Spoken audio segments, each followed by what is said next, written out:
코스닥, 우리나라엔 코스닥이 있다면 뉴스쇼에는 뉴스닥이 있습니다. 월요일의 코너 뉴스쇼 증권시장 뉴스닥. 오늘도 두 분 나오셨습니다. 세미래정책연구소 허성무 소장님 어서 오세요. 네, 반갑습니다. 안경을 빼셨네요 오늘? 벗었습니다. 왜 빼셨어요? 예, 이제 50대가 되니까 안경을 벗으면 가까이 있는 게 잘 보이고 멀리 있는 것을 껴야 잘 보이고. 이 안경 쓰고 오신 이준석 노원병 당협위원장님 바른정당 어서 오세요. 네, 안녕하세요. 두 분이 그동안 호남 경선 중요하다 그렇게 말씀을 하셨는데 네. 진짜 중요하네요. 국민의당 일단 호남 경선 대박이 나면서 분위기가 지금 뭐 그냥 하늘을 날아올라요. 그러니까 이게 항상 이제 민주당 쪽에서는 문재인 대표의 대세론이 유지되고 있다라는 근거로 어쨌든 수치상으로 1위를 계속 기록했다라는 것을 이야기했는데 최근에 뭐 여러 가지 전두환 표창장 논란 등으로 인해 가지고 한 방에 이제 갤럽 조사 기준으로 14%가 빠지는 이런 상황이 발생했잖아요. 그렇더라고요. 그와 맞물려 가지고 국민의당의 어쨌든 새로운 어떤 경선 방식이 흥행을 하면서 이게 수치로 나타나지 않는 뭐 굳이 차이 안철수라고 표현하지 않겠습니다만은 문재인 대표의 대세론에 약간 금이 간 것이 아니냐 정도까지는 언급을 할 수 있을 것 같습니다. 여론조사에 잡히지 않은 사람들이 이번에 잡힌 거 아니냐라는 게 국민의당 분석이더라고요. 그러니까 제가 안철수 대표랑 붙어봐서 아는데요. 이상하게 여론조사에 안 잡히는 지지층이 있습니다. 네. 지난 총선에 그랬어요? 같은 이제 지역구였으니까. 그러니까 이상하게 안 잡히는 지지층이 있어요? 예. 안철수 지지층의 특성입니까? 그러니까요. 재밌네요. 예. 재밌네요. 그 분석. 자, 그런 얘기고. 어떻게 보셨어요, 소장님? 뭐 방금 분석하신 것도 정확하고요. 다만 한 가지 추가로 할 거는 그만큼 호남의 민심이 누구를 특정하지 않고 있다. 그렇군요. 그러면 이제 오늘 민주당 경선이 있잖아요. 호남에서. 그것도 열어봐야 합니까? 열어봐야 알지만 어쨌든 그 민주당의 경선에서는 문재인 전 대표가 뭐 압승할 것이라고 그렇게 예측은 됩니다. 그 압승이란 의미는 50% 넘을 수 있다고 보세요? 저는 그렇게 봅니다. 그렇게 보세요. 그러니까 우리가 보통 5천만 명의 여론을 살펴보기 위해서 그 여론조사 기관에 1,000명 정도의 의견을 참고하잖아요. 그렇죠. 그런데 우리가 지금 민주당 전체 선거인단 200만 명의 여론을 참고하기 위해서 지금까지 유출된 결과가 어느 정도 맞다고 본다면은 한 5만 명 정도의 투표 결과를 이렇게 대입해 본다고 하면은 상당히 많은 숫자입니다. 샘플로 따지면. 방송사 출구조사도 그 정도는 안 합니다. 그럼 이준석 위원장도 역시 50% 보세요? 넘긴다고? 그러니까 지금 유출된 결과가 맞다는 가정하에 아니면 경향성이 맞다는 가정하에 50%를 꽤 상회할 수도 있다라는 생각이 들긴 합니다. 최근에 뭐 전두환 표창장 논란 이런 것들 물론 문 대표 측에서는 왜곡된 거라고 하지만 어쨌거나 그게 논란을 일으킨 상황인데 타격이 별로 없을까요?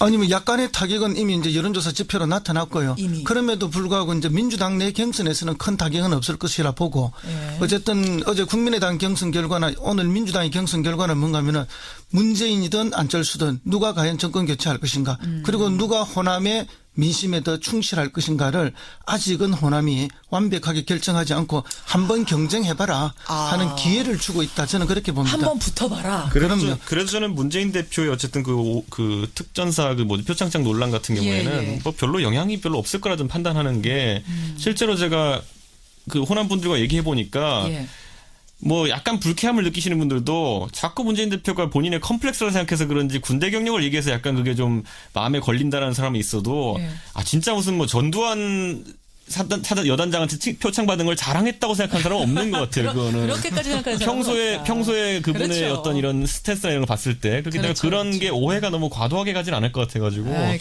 제한적인 영향일 것 같습니다. 이 얘기는 이제 오늘 상한가 하한가 얘기하면 자연스럽게 더 나올 거예요. 자, 그럼 하한가부터 한번 가보죠. 허성무 소장님, 누구 하한가? 저는 홍준표 경남지사를 꼽았는데요. 홍준표 지사 잠깐만요. 홍준표 지사 상한가가 아니라 지금 하한가란 말씀이시죠? 그렇죠. 너무 퍽꾸라지의 모습을 보여주고 있어서 한번 꼽았습니다. 이준석 위원장은요? 저는 이번 안희정 충남지사를 꼽아야 될 것 같습니다. 안희정 지사. 그럼 허성무 소장님 얘기부터 들어보죠. 지금 홍준표 경남지사는 당내 지지율 1위고 지금 뭐 전체 지지도도 계속 오르고 있는 중인데 어떻게 하한가입니까? 맞습니다. 지금 막말 홍준표만 기억하고 계신데 사실은 홍준표 지사가 지금 대통령 선거에 나오려고 하니까 이제 보궐선거를 경남에서 해야 되는 상황이 벌어지는데요. 그렇죠. 이게 이제 공직선거법에 자기가 출마하려면 30일 전에 사퇴를 해야 되고 그렇게 되면 경남도지사 보궐선거가 자연스럽게 만들어집니다. 그러니까 여러분 이게 어떻게 되는 거냐면요. 대선에 나가려면 30일 전에 난 사퇴합니다라는 걸 얘기해야 되고. 그렇죠. 그랬는데 그 사람이 떠난 자리에 임기가 1년 3개월 이상이 남아있으면. 자동으로 보궐선거가 경남 1년 이상이고 1년 이상 남아있으면 거긴 보궐선거를 해야 됩니다. 근데 홍 지사는 1년 3개월이 남아있죠. 많이 남아있죠. 그러니까 보궐선거 해야 되는 건데 보궐선거를 없애도록 하겠다 이렇게 공언을 했어요. 어떻게 없애도록 한다는 거예요? 왜냐하면 30일 전에 자기가 사퇴를 하는데 30일 날 마지막 자정에 임박해서 사퇴를 하면은 권한대행이 이것을 관할 선거구에 통보를 해야 그것이 효력이 발생하거든요. 그러면 자정 1, 2분 전에 사퇴서를 내면은 권한대행이 통보할 시간을 없게 만들어서 보궐선거를 없애겠다는 거예요. 그러니까 이거 매우 이제 법의 미비점을 악용하는 거죠. 왜냐하면 대통령이 거리될 때는 권한대행이 즉시 중앙선관위에 통보하도록 돼 있는데 대통령을 제외한 다른 공직자들은 거리될 때 즉시라는 표현이 없고 그냥 통보하도록 되어 있습니다. 이게 참, 그러니까 자신은 4월 9일 자정 1분 전에 사퇴를 하고 그럼 대선 출마 자격 얻습니다. 홍 지사는. 근데 그걸 가지고 선관위 통보는 하루를 넘겨서 하는 거예요. 즉시. 그렇죠. 그럼 29일밖에 안 남으니까 도지사 보궐선거는 없어지는 거죠. 그런 이제 법의 미비를 악용하겠다는 건데 지금 대한민국 역사상 그렇게 하루를 넘겨서 선관위에 통보해 본 적이 한 번도 없습니다. 세상에. 근데 그렇게 자기는 하겠다니까 법의 약간의 미비점을 이렇게 악용하겠다는 것은 법꾸라지들의 모습의 전형이죠. 그래서 홍준표 지사는 사실은 이번 주에 제가 한가를 한번 드리는 겁니다. 지금 이게 여러분 이해가 되세요? 그러니까 30일 전에 공직 사퇴하고 관할 선관위에 통보를 해야 되는데 이게 30일이 아니라 29일이 되면은 그냥 아예 없던 일이 되는 없던 거다. 일이 되죠. 그렇게 되면 이상한 법이네요. 무슨 문제가 있는가 하면은 우리 헌법에는 지방자치를 실시하도록 되어 있고 그럼 지방자치를 실시하기 위해서는 주민의 참정권, 선거권, 피선거권이 보장되어 있지 않습니까? 그렇죠. 그런 걸 자기가 이렇게 법을 악용해서 막아버리겠다는 거거든요. 그러니까 헌법 정신의 정면으로 위배되는 것이고 그다음에 지방자치법에도 사퇴할 때는 10일 전에 의회 의장에게 통보하도록 되어 있습니다. 그런데 그게 이제 그 의무 조항을 안 지켰을 때 처벌 조항은 없어요. 그렇기 때문에 그 지방자치법도 어기겠다는 이야기죠. 그러면은 지금 도지사하고 대통령이 되려고 하는 분이 헌법 정신도 위배하고 지방자치법도 정면으로 위배하겠다니까 이것은 정말 문제가 심각하다. 이준석 위원장님, 아니 당당하게 나 지사직 내려놓고 대권 도전하겠다 이게 아니고 지사직은 죽어도 못 내려놓겠다 이런 식으로 상당히 모양 빠지게 지금 대권 도전하는 거 이거 맞습니까? 그러니까 이게 사실 홍준표 지사가 여러 지금까지 정치하면서 단계에서 이런 디테일에 강한 모습 보여줬습니다. 그래가지고 과거에도 이제 정치 자금 관련해가지고 좀 얘기가 있었을 때 이건 내가 국회 특수활동비를 모아가지고 쓴 거다. 맞아요, 이렇게 표현하기도 하고 그때 법적으로 문제가 없었지만 특수활동비를 그렇게 써도 되는 건가라고 많은 사람들이 의아했던 것처럼 지금도 약간 이렇게 법적으로 문제가 없을지 모르겠습니다만은 우리가 보통 대통령 선거에 나오는 사람 정도라면은 그 군자는 대로행이라고 좀 큰 길로 갔으면 좋겠다라는 생각을 하게 돼 있는데 이거는 왠지 갓길로 가는 느낌이 제가 들어가지고 좀 약간 의아하긴 합니다. 아니, 허 소장님. 홍준표 지사는 지금 이런 일이 전에도 있었다는 거잖아요. 이렇게. 그렇죠. 그럼에도 불구하고 홍준표 지사는 치명타를 안 입고 그래도 이렇게 계속 오네요. 그러니까 이제 파이팅은 좋죠. 그리고 남의 약점을 먼저 선방을 날리는 사람입니다. 자기가 그보다 더 큰 약점이 있는데 그걸 숨기기 위해서 다른 사람 약점을 먼저 공격함으로써 이렇게 화제의 중심을 딱 옮겨가는 뛰어난 능력이 있죠. 그래서 이렇게 잘 살아온 거는 사실입니다. 그러나 그것이 과연 훌륭한 정치인의 모습일까? 그게는 의문이 있습니다. 그래요. 이 와중에 이제 후보 단일화 얘기도 나옵니다. 범보수 진영. 홍준표 지사는 토론하면서 계속 얘기했어요. 다른 당, 그러니까 바른정당 후보하고 연대할 수 있다는 겁니다. 후보 단일화 할 수 있다는 겁니다. 이건 진심이라고 보세요?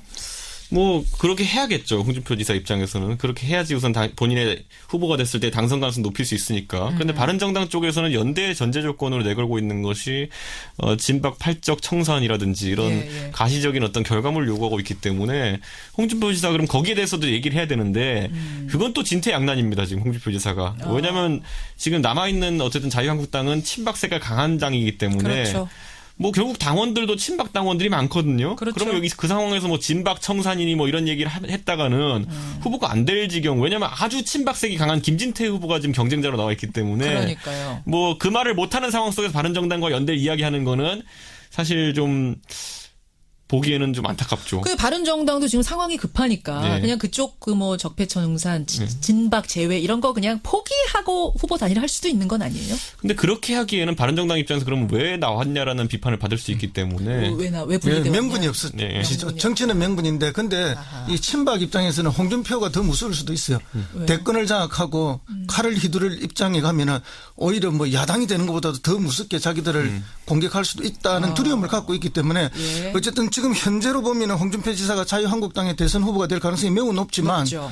그는 아직 며칠 남아있기 때문에 완벽하게 그럴 것이라고 단정하기는 어렵다. 김진태 의원이 무섭게 치고 올라오는 한 면의 이유가 바로 그겁니다. 그러니까 제가 어제 이거를 이제 뭐 당직자들한테 받았는데 살펴보니까 자유한국당의 투표율을 살펴보니까요. 지금 경북이 거의 선거인단에 거의 뭐 6,900명 정도가 지금 참여했으니까. 여기는 지금 방식이 뭐예요? 여긴 뭐 전통적인 기존 방식대로 갈 겁니다. 당원, 대의원 뭐 이렇게 갈 겁니다. 그런데 경북이 거의 최고 투표율이고요. 경남도 최고 투표율이고 수도권 서울 같은 경우에는 반도 안 됩니다. 11%도 안 되는 투표율이거든요. 이 말은 뭐냐면 상대적으로 전통적 보수 성향이 강한 유권자들이 지금 당원들 중에서 투표에 많이 나서고 있다는 얘기거든요. 그러네요. 지난번에 4.13 총선이 끝난 다음에 많은 사람들이 이번에 뭐 이한구 그 공천위원장 이런 논란 때문에 졌으니까 아마 친박 당대표가 나오긴 어렵지 않겠느냐라고 생각했는데 압도적인 표로 이정현 대표가 당선됐던 됐죠. 게 바로 TK표의 결집이었거든요. 그렇죠. 근데 이번에도 그런 TK표와 영남표의 결집이 일어나고 있다는 것은 홍준표 지사가 지금 모호한 성향으로 나설 수 없고 그럼 홍준표 지사도 결과를 안심할 수 없는 상황이 될 수 있다는 얘기입니다. 그렇게 보시는 그렇기 때문에 저는 뭐 이 부분에 있어가지고 홍준표 지사는 아마 계속 친박 쪽에 비위를 맞추는 발언을 할 수밖에 없을 겁니다. 그런 의미에서 보수단이라도 쉽지 않을 거다라고 보시는 거고. 지금 상태는 어렵습니다. 자유한국당 경선 룰은요. 책임당원 현장 투표가 50%고 국민 여론조사가 50%랍니다. 자유한국당. 바른정당은 국민정책평가단 40, 당원 투표 30, 여론조사 30 이렇게 되는 거네요. 허성무 소장님도 보수단이라 쉽지 않다고 보세요? 예, 저는 쉽지 않다고 봅니다. 홍준표 지사가 되면은 어쨌든 시도는 열심히 하겠지만 단일화하는 순간에 바른정당은 흡수 통합되기 때문에 바른정당의 분들이 바른정당이 반대할 거다. 알겠습니다. 이준석 위원장 하한가 가겠습니다. 안희정 지사 꼽아오셨어요. 예, 뭐 사실 안희정 지사가 지금까지 너무 이제 급상승을 했었기 때문에 이번에 하한가라고 할 정도로 좀 지난번 유출 사태가 좀 컸던 것 같습니다. 그러니까 그 유출 사태를 뭐 누가 일으켰는지 아니면 실제 누가 수행했는지는 뭐 전혀 아무도 파악할 수 없지만. 그러니까 유출 사태라 하면 22일 날 투표했는데 그 결과가 유출됐던 거. 그렇죠. 그게 이제 그 결과에 따르면 문재인 1위, 이재명 2위, 안희정 3위. 그러니까 문재인 1위라는 거는 예측을 할 수 있었지만은 문재인이 과반을 훌쩍 뛰어넘은 1위라는 것. 그리고 또 두 번째로는 이재명 후보에게 뒤지는 지역들이 거. 많이 눈에 띄었다는 거. 이런 부분에 있어가지고 안희정 지사가 너무 지금까지 확장성에만 염두를 두고 움직이다가 결국은 전통적 지지 기반에서는 비토를 당하는 거 아니냐 이런 이야기가 나오고 있기 때문에 한번 왜냐하면 안희정 지사의 어쨌든 본선 경쟁력은 지금 여론조사상 2위입니다. 높아요. 굉장히 높습니다. 그리고 아까 박지원 대표 인터뷰 여러분 들으셨는지 모르겠지만 사실은 우리는 문재인보다 안희정이 더 무섭다. 국민의당은 그 얘기하고 아니 이건 양자 대결에 여론조사 붙여보면은 안희정 지사 확장성이 좀 더 높은 걸로 나오는 결과가 많습니다. 그런데 이게 경선이라는 관문을 이게 통과하는 건 둘째치고 만약 3위가 고착화된다고 하면은 이거는 제 생각에는 그 다음에 안희정 지사 정치 행보에 상당히 부담이 되기 때문에 저는 이런 측면에 있어서 좀 이번 한 주 되게 위기감을 느꼈을 것 같습니다. 지난 한 주. 허성무 소장님 어떻게 보세요? 저도 동의하는데요. 전에 한번 말씀드렸겠지만은 이 구슬이 서말이라도 깨워야 법이다 이런 말씀 한번 들었습니다. 그렇죠. 그런데 이제 그 대중적 여론 본선 경쟁력이 있다 하더라도 당내 선거에서 구체적으로 이겨내려면은 빠진 데 없이 자기 조직이 다 있어야 되고 그걸 챙기는 그 힘이 있어야 되는데 너무 갑작스러운 출마에 평소 조직 구축이 안 돼 있었기 때문에 굉장히 어렵다. 그래서 이번에 이제 그 투표소 투표 이걸 했는데도 이제 전 투표구의 참관인을 다 못 보낸 데가 안희정 캠프라는 거 아니겠습니까? 참관인이 그렇게 많이 지금 250개 투표소에 각 후보들이 다 참관인을 보낼 수 있는데 예를 들면 문재인과 이재명은 다 보내는데 안희정은 빠진 데가 있다는 거죠. 뭐 최성은 말할 것도 없고 이제 그렇기 때문에 그건 뭔가 하면 이제 전국적 조직이 네트워크가 확실하지 않다는 거죠. 그렇군요. 그래서 이제 바람 선거 캠페인 선거를 하려 했는데 그것도 이제 그 중간에 선의 발언 이런 걸로 꺾여버린 거죠. 대연정 뭐 선의 발언 이런 것 때문에. 대연정까지는 그래도 좀 오케이 해주고 가는 게 있는데 그 선의 발언에서 완전히 꺾인 그런. 그리고 지금 뭐 경향성을 보게 된다면 안희정 지사가 충남에서 많이 선거인단을 모으지 못했기 때문에 결국은 지금 그리고 아까 뭐 물론 이거는 허성무 소장님 더 잘 아시겠습니다만은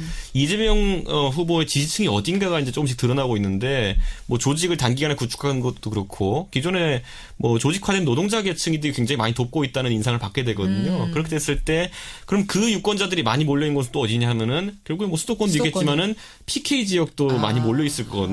그렇다면 PK 지역에서의 결과에서도 안희정 지사가 이재명 후보에 비해서 승리에 자신할 수 없다. 그렇다면은 본인의 지역 기반인 충남을 제외하고는 사실상 안희정 지사가 우세를 보일 수 있는 지역이 없다라는 것도 지금 경선 레이스가 어쨌든 순차적으로 진행되는데 굉장히 부담을 주는 요소라는 거죠. 그러니까 지금 우리가 오늘 단정하면 안 돼요.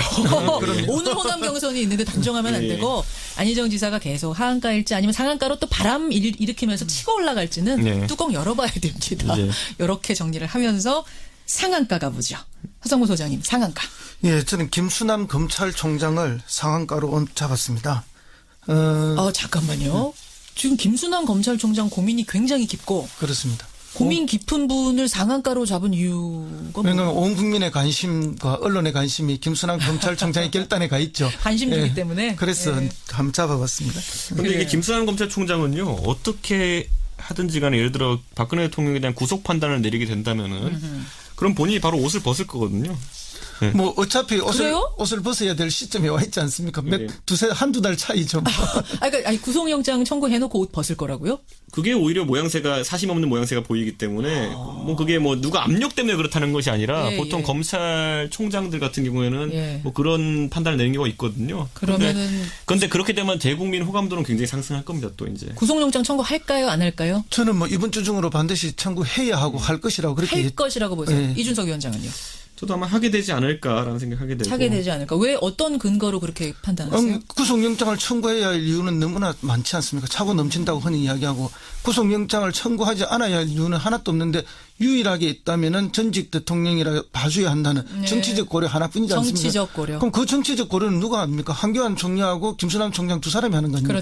그렇죠. 그는 정치적 고려를 당신들이 해라고 누가 위임했습니까? 아무도 하지 않았습니다. 검찰은 정치적 고려하면 안 됩니다. 정치적 고려는 사법적 처리가 다 끝난 다음에 나중에 정치인들이 국회와 또 차기에 당선된 대통령이 그때 가서 국민의 뜻을 물어 고려하면 될 일이지 지금 총장이 할 일은 아니라는 것이죠. 그리고 법과 원칙에 따라 한다고 이미 천명했어요. 총장이. 저는 이건 약간 그리고 조심스러운 얘기인데 만약 박근혜 대통령 측에서도 혹시라도 이제 대선 당선된 주자가 어떤 형태로든지 사면권이라든지 이런 걸 행사할 것이라고 생각한다면은 지금 구속 수사를 받는 것이 국민 정서상 훨씬 낫습니다. 오히려 동정을 사기에도. 나중에 재판 결과가 어떻게 나오든지 간에 그에 맞춰가지고 정치적 판단을 차기 지도자가 내릴 수 있게 하려면은 지금부터 어떤 형태로든지 처벌을 받는 모습을 보이는 것이 국민 감정을 누그러뜨리는 게 낫거든요. 그래, 어제 뭐 보도가 조금씩 나왔습니다만 김수남 총장이 전직 검찰총장, 그러니까 전직 대통령을 구속해야 되느냐 말아야 되느냐를 결정했던 뭐 김기수 전 총장이라든지 임채진 전 총장을 만나서 자문을 구했다는 이야기가 나오고 그런 있습니다. 얘기 나오더라고요. 그 이야기 뭔가 하면은 본인도 구속영장을 청구할 생각을 갖고 있는데 어쨌든 그런 명분이라든지 모양을 만들어가고 있는 과정이 아닌가 이렇게 예측이 됩니다. 결국 이번 주 초에 박근혜 대통령, 전 대통령에 대한 구속영장은 청구될 거다 두 분 다 그렇게 보시면서. 저는 그렇게 청구가 되면 영장도 당연히 받아들여질 거라고 법원에서. 네, 물론 법원의 판단입니다만 법원이 받아들일 것으로 봅니다. 그래요. 허성무 소장. 김수남 검찰총장 상한가 주셨고 이준석 위원장은 누구 상한가 주셨어요? 저는 뭐 제가 바른정당에 있기 때문에 약간 민망하긴 합니다만 이번에 경선 토론이 좀 관심 받았기 때문에 바른정당 경선 토론을 한번 상한가 올리고 싶습니다. 민망할 거 없습니다. 정말 잘했어요, 토론은. 저도 사실 그 얘기 하려고 그랬는데 민망하시겠지만 잘했다는 얘기를 많이들 해요. 저는 이걸 왜 꼽았냐면요. 사실 약간 좀 지탄하고 싶은 분도 있다고 하면요. 이걸 진작하자고 했거든요. 진작하자. 그러니까 바른정당이 생겼을 때부터 이제 1월 말부터 해가지고 뭐 그 당시에 이미 이슈화돼 있던 남경필 지사의 모병제 공약이라든지 이런 것에 대해서 각 후보가 좀 약간 입장이 충돌한 지점에 대해서 좀 하자 그랬는데 이게 안 했어요. 이거 여러 가지 사정으로 후보 간에 합의가 좀 안 되는 상황이 있어가지고 서로 네거티브하는 모습 보여주기 싫다 그래서 안 한 거예요. 제가 비화를 하나 소개할게요. 사실은 군대 얘기 나왔을 때 양쪽의 주장이 달랐잖아요. 그렇죠. 모병제 놓고 저희가 뉴스쇼에서 남경필, 유승민 두 분이 한번 토론합시다. 제안을 여러 번 했거든요. 그렇죠. 근데 이분들이 망설이는 게 우리 굉장히 깨끗한 이미지, 신사적인 이미지의 두 후보인데 나와서 진흙탕 싸움하는 모습을 보여드릴 수가 없다. 이거였어요. 그게 바른정당의 실체입니다. 제가 알려드리겠습니다. 몸을 너무 사리세요, 이분들. 아니 그래 그분들은 뭐 저기 이제 먹는 거는 뭐 아주 맛있고 풍성한 걸 먹으면서 생각은 하기 어렵고 힘든 생각을 하는 그런 분들이니까 그런 모습 내 모습이 자꾸 나오죠. 근데 이번에 토론은 잘했어요. 그렇습니다. 토론은 잘했고 또 구조가 좋았습니다. 이제 후보가 두 분밖에 없었기 때문에 그런 구조를 만들기가 쉽고 그래서 저는 민주당도 예. 마지막 토론 한두 번은 이런 포맷으로 하는 것도 의미가 있다. 지금 토론이 완전히 국민들 관심 밖에 벗어났거든요. 민주당 그래요. 그 마지막 관심을 끌어올리기 위해서는 민주당도 마지막 포맷을 한번 이런 식으로 바꿀 필요가 있습니다. 이번에 그 약간 비화가 하나 있다면요. 예. 원래 두 후보가 이렇게 자료 한 장, 종이 한 장 안 들고 토론에 들어갔잖아요. 그렇더라고요. 근데 이게 중간에 준비 과정에서 대리인의 전달이 미스가 있어가지고 예. 한 후보는 그걸 모르고 들어갔어요. 아, 그래요? 자료 준비해가지고 들고 갔어요. 어허. 근데 마지막에 이게 토론하기 직전에 이제 못 들고 간다는 얘기 듣고 어떻게 해요, 그러면? 망설임 없이 그냥 들어갔습니다. 그다음에. 누구예요? 그 유승민 후보. 유승민 후보인데 유승민 후보니 후보예요? 자료를 좀 가지고 들어왔어요. 그래서 남경필 후보가 지적을 하니까 나는 몰랐다 하고 이야기를 했어요. 화면에 그게 다 나와버렸죠. 근데 둘이 잘했어요. 완전 잘한 토론이었다는 거. 습지들이 외우고 다니는 사람들이란 게 좀 신기하더라고요. 이거 보니까. 그러나 이게 과연 지지율로 연결될 거냐. 이건 또 다른 문제라는 게 슬픈 거죠. 바른정당으로서. 그렇죠. 별개의 문제입니다. 예, 여기까지 오늘 뉴스다. 상한가 보드에는 김수남 검찰총장과 바른정당의 경선 토론, 하한가 보드에는 홍준표 지사와 안희정 지사 올리면서 두 분과도 인사 나누겠습니다. 두 분 고생하셨습니다. 네, 감사합니다. 세밀정책연구소 허성무 소장, 바른정당 노원병 당협위원장이죠. 이준석 위원장이었습니다. 털을 안 입고 그래도 이렇게 계속 오네요. 그러니까 이제 파이팅은 좋죠. 그리고 남의 약점을 먼저 선방을 날리는 사람입니다. 자기가 그보다 더 큰 약점이 있는데 그걸 숨기기 위해서 다른 사람 약점을 먼저 공격함으로써 이렇게 화제의 중심을 딱 옮겨가는 뛰어난 능력이 있죠. 그래서 이렇게 잘 살아온 거는 사실입니다. 그러나 그것이 과연 훌륭한 정치인의 모습일까? 그게는 의문이 있습니다. 그래요. 이 와중에 이제 후보 단일화 얘기도 나옵니다. 범보수 진영. 네. 홍준표 지사는 토론하면서 계속 얘기했어요. 다른 당, 그러니까 바른정당 후보하고 연대할 수 있다는 겁니다. 네. 후보 단일화 할 수 있다는 겁니다. 이건 진심이라고 보세요? 뭐 그렇게 해야겠죠. 홍준표 지사 입장에서는 그렇게 해야지 우선 본인의 후보가 됐을 때 당선 가능성 높일 수 있으니까. 그런데 바른정당 쪽에서는 연대 전제 조건으로 내걸고 있는 것이 진박 팔적 청산이라든지 이런 가시적인 어떤 결과물을 요구하고 있기 때문에 홍준표 지사 그럼 거기에 대해서도 얘기를 해야 되는데 그건 또 진퇴양난입니다. 지금 홍준표 지사가. 왜냐하면 지금 남아있는 어쨌든 자유한국당은 친박세가 강한 당이기 때문에. 그렇죠.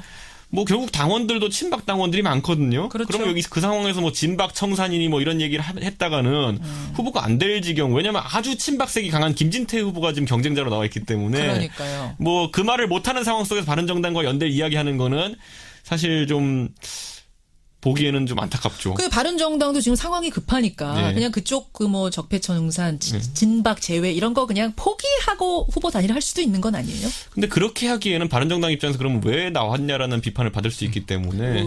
왜 분리되었냐? 명분이 없었죠. 네. 정치는 명분인데 근데 이 친박 입장에서는 홍준표가 더 무서울 수도 있어요. 대권을 장악하고 칼을 휘두를 입장에 가면은 오히려 뭐 야당이 되는 것보다도 더 무섭게 자기들을 공격할 수도 있다는 두려움을 갖고 있기 때문에 어쨌든 지금 현재로 보면 홍준표 지사가 자유한국당의 대선 후보가 될 가능성이 매우 높지만 그러나 아직 며칠 남아있기 때문에 완벽하게 그럴 것이라고 단정하기는 어렵다.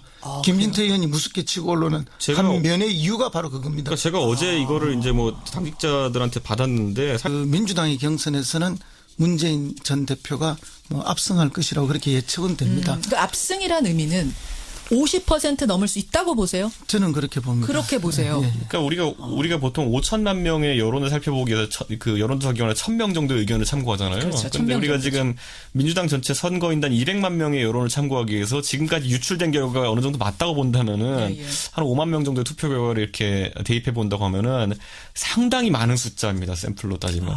방송사 출구조사도 그 정도는 안 합니다. 그럼 이준석 위원장도 역시 50% 보세요? 넘긴다고? 그러니까 지금 유출된 결과가 맞다는 가정하에 아니면 경향성이 맞다는 가정하에 50%를 꽤 상회할 수도 있다라는 생각이 들긴 합니다. 최근에 뭐 전두환 표창장 논란 이런 것들 물론 문 대표 측에서는 왜곡된 거라고 하지만 어쨌거나 그게 논란을 일으킨 상황인데 타격이 별로 없을까요?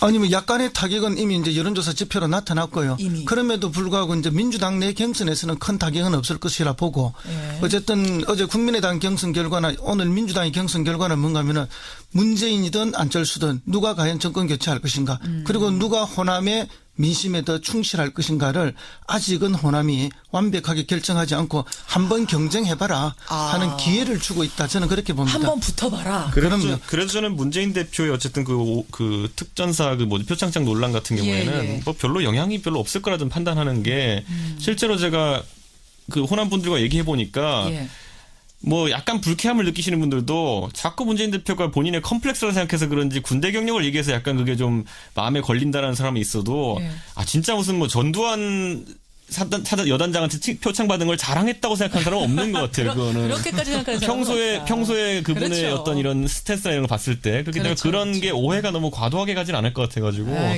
제한적인 영향일 것 같습니다. 이 얘기는 이제 오늘 상한가 하한가 얘기하면 자연스럽게 더 나올 거예요. 자, 그럼 하한가부터 한번 가보죠. 허성무 소장님, 누구 하한가? 예, 저는 홍준표 경남지사를 꼽았는데요. 홍준표 지사 잠깐만요. 홍준표 지사 상한가가 아니라 지금 하한가란 말씀이시죠? 그렇죠. 너무 벅꾸라지의 모습을 보여주고 있어서 한번 꼽았습니다. 이준석 위원장은요?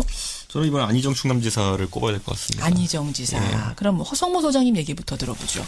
지금 홍준표 경남지사는 당내 지지율 1위고 지금 뭐 전체 지지도도 계속 오르고 있는 중인데 어떻게 하한가입니까? 맞습니다. 뭐 지금 막말 홍준표만 기억하고 계신데 사실은 홍준표 지사가 지금 대통령 선거에 나오려고 하니까 이제 보궐선거를 경남에서 해야 되는 상황이 벌어지는데요. 그렇죠. 이게 이제 공직선거법에 자기가 출마하려면 30일 전에 사퇴를 해야 되고 그렇게 되면 경남도지사 보궐선거가 자연스럽게 만들어집니다. 그러니까 여러분 이게 어떻게 되는 거냐면요.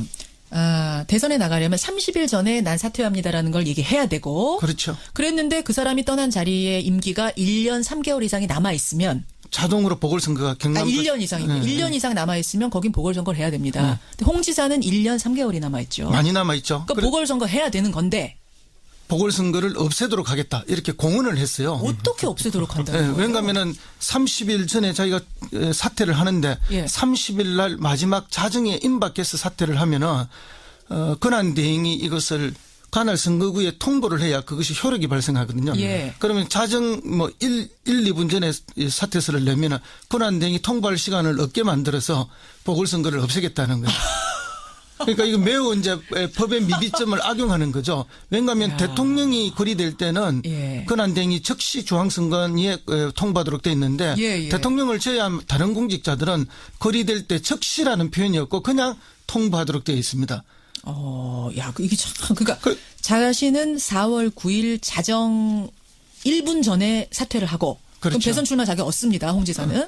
근데 그걸 가지고 선관위 통보는 하루를 넘겨서 하는 거죠. 그렇죠. 그럼 29일밖에 안 남으니까 도지사 보궐선거는 없어지는 거죠. 그런 이제 법의 미비를 악용하겠다는 건데 지금 대한민국 역사상 그렇게 하루를 넘겨서 선관위에 통보해 본 적이 한 번도 없습니다. 세상에. 근데 그렇게 자기는 하겠다니까 법의 약간의 미비점을 이렇게 악용하겠다는 것은 벅꾸라지들의 모습의 전형이죠.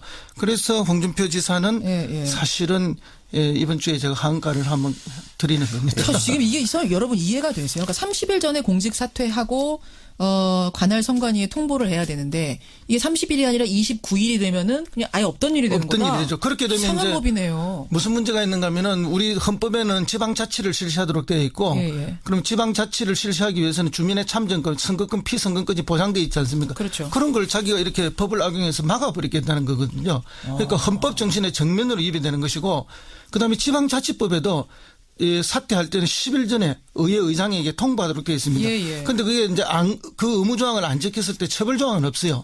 그렇기 때문에 그 지방자치법도 어기겠다는 이야기죠.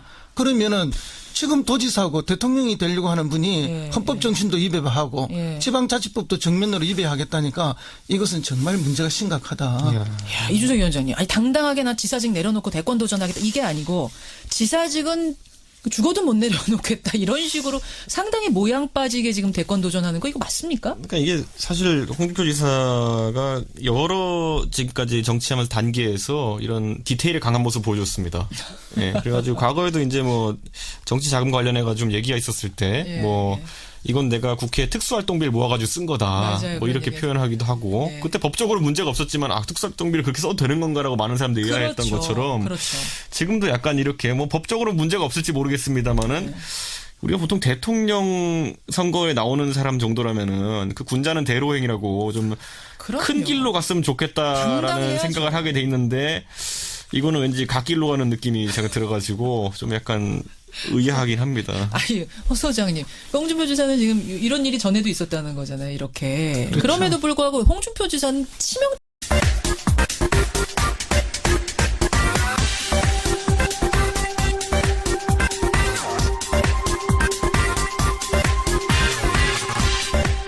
미국에는 나스닥, 우리나라엔 코스닥이 있다면 뉴스쇼에는 뉴스닥이 있습니다. 월요일의 코너 뉴스쇼 증권시장 뉴스닥. 오늘도 두 분 나오셨습니다. 세미래 정책연구소 허성무 소장님 어서 오세요. 네, 반갑습니다.